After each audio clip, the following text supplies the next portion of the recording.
It might be an off year, but there are still elections on Tuesday that will be critical for this nation, from gubernatorial races in New Jersey to the closely watched mayoral race in New York City to a slew of major races in Virginia. Joining us to unpack the two most watched states this year are two guests. Victoria Manning, Virginia Beach resident and senior investigative researcher with Restoration of America, and New York City Council Republican candidate for Manhattan District 5, Alina Bonsell. Thank you both so much for joining us. Now, Alina, I want to start with you, as it seems the whole nation is watching the New York City mayoral race. Break down for us what you're watching for in this race and the main differences of these three candidates. I mean, we just had a really crazy turnout. I mean, I expected this, obviously. This election has been on the front pages since June. It has gone viral, international. We expected voter turnout like this, but just early voting is, as of yesterday, it was 584,000 people that voted in early voting, where if you compare it to, 2021, we had in totality 64,000 votes. So we are projecting to hit over 1 million votes, which is crazy considering this is not a presidential election. So people are just so excited and they want to cast their vote. Their vote finally matters. I want to unpack that a bit later, but Victoria, your state of Virginia is often seen as a bellwether of where the public is leaning on the presidential administration. There's a slew of races actually in that state, from governor to all seats in the House of Delegates to the high-stakes attorney general race. Give us a sense how important these are and which races the rest of the nation should keep an eye on. We have some very important races, especially the House of Delegates in Virginia, as you mentioned. Currently, the House of Delegates, the Senate has Democrat control, and in the House of Delegates, there's a 51-49 control of Democrats. Republicans have an opportunity this year to change that, and they're hoping to make that happen and or to also gain and keep the governor's seat this year. If they don't, the Democrats can push through their pretty far left agenda, so Republicans are really focusing on that. And as Alina said, we've also had some very high turnout here in the state for early voting. We have 45 days of early voting here in Virginia. We call it election season rather than election day, and we've seen that same high voter turnout here in our state. On that note of voter turnout, Alina, given this is an off year, what are the issues driving voters to the polls in the Big Apple?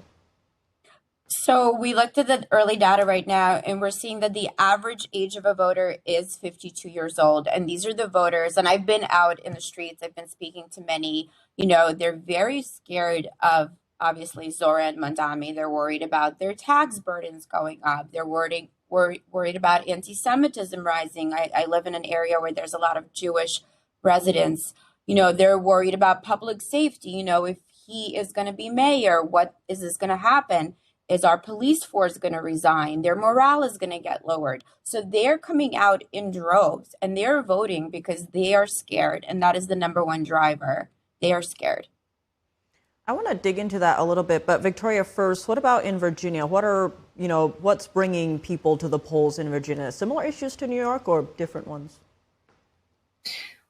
In Virginia, I think affordability is one of the big issues. We have a pretty significant car tax. To own a vehicle, you have to pay an annual personal property tax that's pretty hefty. So that's been at the center of some of the campaigns. Also, sanctuary cities has been an issue. In February, the Governor Youngkin issued an executive order calling on the state police and local law enforcement to cooperate with ICE. Yet the Democrat gubernatorial candidate Abigail Spanberger has promised to rescind that executive order of Governor Youngkin. So that has become a center point of these races. And then on the negative side, on the attorney general's race, the texting scandal of Democrat attorney general candidate Jay Jones, who threatened to, who wanted to called for the murder of one of his political opponents, and also called for the death of his children. So that's dominated the conversation in these races these last couple of weeks. I want to get to that texting scandal issue, but first, Alina, back to you. In terms of this voter turnout. It almost seems like we're in uncharted territory when it comes to, young voters. There's a surprising number turning out. But to your point, early voting does show some of the older population coming out. So it'll be interesting to see how accurate the polls are in the end. Taking a step back here, though, what do you see the role of social media playing in this race, especially, Mamdani being quite active online versus, say, Cuomo and Sliwa? So social media is so important. I know for a fact I'm a first-time candidate. I had no name recognition, and everybody knows my name now in my district. My posters are everywhere. We have incredible momentum. We have ground game. I'm actually doing something really innovative in New York City. I have trucks with my video playing on loop, discussing my platforms, my background, and also telling voters that I will be the voice of reason in a very left liberal city hall. We have right now 51 council seats. Every seat is up for re-election, and there's only 6 Republicans. We have a left supermajority. So these videos are continuously playing, and all the candidates that either my opponent or even the mayors, they're all trying to get these trucks right now. These trucks are innovative. They're a gold mine. They are the new way of campaigning right now. So this is also driving voters out. I had so many people come up to me and they said, we're Democrats, but we're voting for you. We're voting down the party line for everybody else, but we're voting for you. And then there's some that are just saying, you know what, we're no longer voting blue. We're voting party line down red. So it is a mixed bag. So it's really interesting to see where we land. Definitely a lot to unpack there, and quite interesting, as you pointed out. Victoria, though, I want to go back to that text message scandal that is plaguing Jay Jones.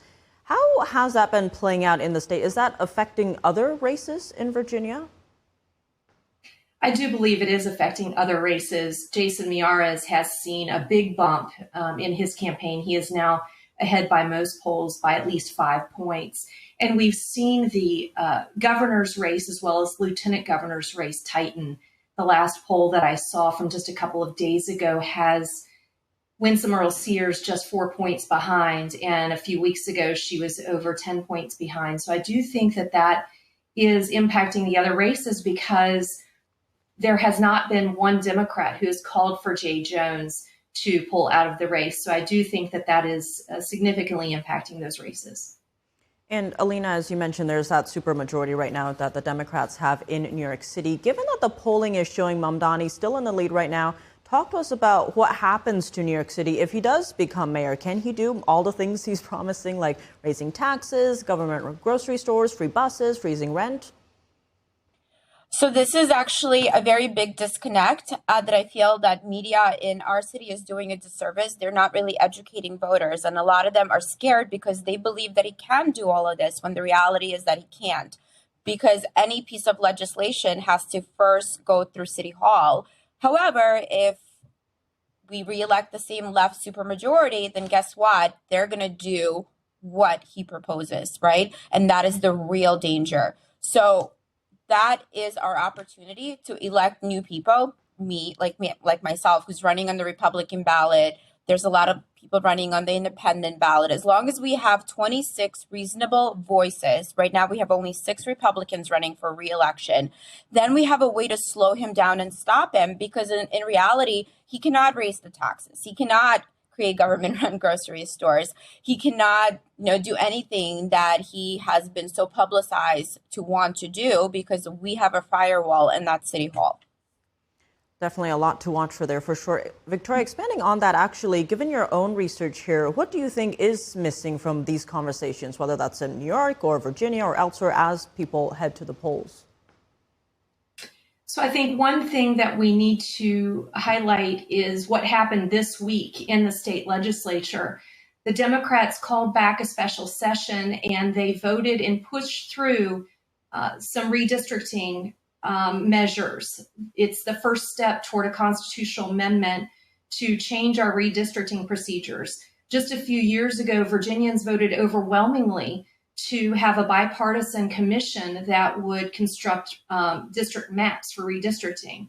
And the Democrats want to undo that. They see this as a path to gaining more congressional seats. So if the Democrats have control after this election, they're going to push that through next year and then put a referendum on the ballot, which could change our congressional maps. Definitely a lot at stake here for sure. Victoria Manning, Alina Bonsell, thank you both so much for joining us. Thanks for having me.